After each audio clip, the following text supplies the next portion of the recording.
ಎಲ್ಲರಿಗೂ ನಮಸ್ಕಾರ. ಗೀತಾ ಅಡುಗೆ ಮನೆಗೆ ಸ್ವಾಗತ. ಇವತ್ತು ನಾನು ಆಮ್ಚೂರು ಪೌಡ್ರ್ ಮಾಡ್ತಿದ್ದೀನಿ. ಹೇಗೆ ಮಾಡೋದು ಅಂತ ನೋಡೋಣ ಬನ್ನಿ.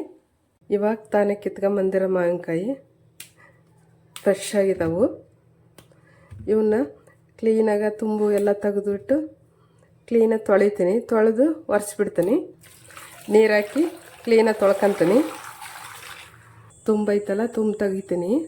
ತುಂಬ ತೆಗೆದು ನೀಟಾಗಿ ಒರೆಸ್ಕೊತೀನಿ. ಈ ಸಿಪ್ಪೆ ಎಲ್ಲ ನೀಟಾಗಿ ಎಲ್ಲ ತೆಗಿಬೇಕು.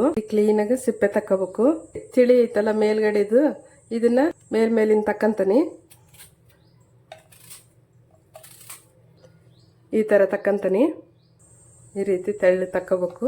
ದೊಡ್ಡದೊಂದು ತಟ್ಟೆ ತಗೊಂಡಿದ್ದೀನಿ. ತಟ್ಟೆ ಮೇಲೆ ಒಂದು ಕಾಟನ್ ಬಟ್ಟೆ ಹಾಕ್ಯಂತೀನಿ. ಪಕ್ಕಕ್ಕೆ ಇಟ್ಕೊಂತ ಹೋಗ್ತೀನಿ.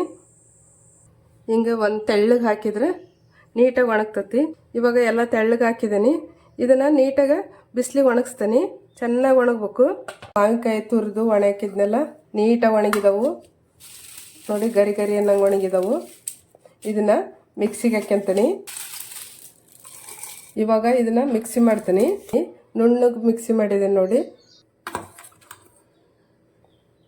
ಸ್ನ್ಯಾಕ್ಸಿಗೆ ಮೇಲ್ಗಡೆ ಹಾಕ್ಬೋದು. ಹುಳಿ ಹುಳಿಯಾಗಿ ಚೆನ್ನಾಗಿರುತ್ತೆ. ಮಾರ್ಕೆಟಿಂದ ತರೋದೇ ಬೇಡ, ಮನೆಯಲ್ಲೇ ಯಾಕೆ ಮಾಡಬಾರ್ದು ನೋಡಿ. ನೀವು ಟ್ರೈ ಮಾಡಿ. ಆಮ್ಚೂರು ಪೌಡ್ರ್ ಮನೆಯಲ್ಲಿದ್ದರೆ ಪಟಾಪಟ್ ಅಂತೇಳಿ ಸ್ನ್ಯಾಕ್ಸಿಗೆ ಆಮೇಲೆ ಕರಿಗೆ ಎಲ್ಲದಕ್ಕೂ ಹಾಕ್ಬೋದು. ಹುಳಿ ಹುಳಿಯಾಗಿ ಚೆನ್ನಾಗಿರುತ್ತೆ. ಈ ವಿಡಿಯೋ ಇಷ್ಟ ಆದಲ್ಲಿ ಲೈಕ್ ಮಾಡಿ, ಶೇರ್ ಮಾಡಿ, ಸಬ್ಸ್ಕ್ರೈಬ್ ಮಾಡಿ. ನಮಸ್ಕಾರ.